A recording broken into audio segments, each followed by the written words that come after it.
দর্শক, এই যে আমার একটা অটোর ব্যাটারি, এই ব্যাটারিগুলো হচ্ছে স্বনামধন্য কোম্পানি আরএফএল। এই ব্যাটারিটা, এই অটোটা ব্যাটারি কেনা হয়েছিল 7 জুন 2025। 5 মাস 14 দিন পর গত 16ই ডিসেম্বর বাদশা ভাইয়ের দোকান, যা লাকি ব্যাটারি নীলসাগর মার্কেটে অবস্থিত, এই দোকানে রিপোর্ট দেওয়া হয়েছে। তারপরে ধরেন এই রিপোর্টটা বাদশা ভাইয়ের দোকান থেকে চলে গেছে 17 তারিখ, 17ই ডিসেম্বর।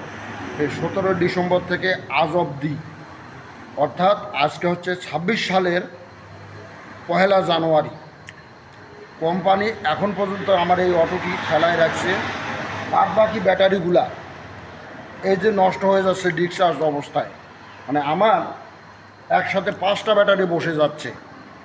কোম্পানির এরকম একটা জালিয়াতি অবস্থায় আমার মতো একটা গরিব মানুষ এই যে ৭৬,০০০ টাকা ড্যামারেজ চলে যাচ্ছে।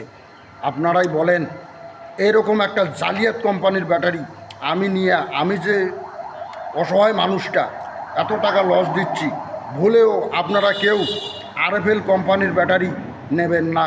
আপনাদের কাছে আমার অনুরোধ, ভুলেও কেউ আরএফএলের মতো ভুয়া কোম্পানির ব্যাটারি নিয়ে প্রতারিত হবেন না।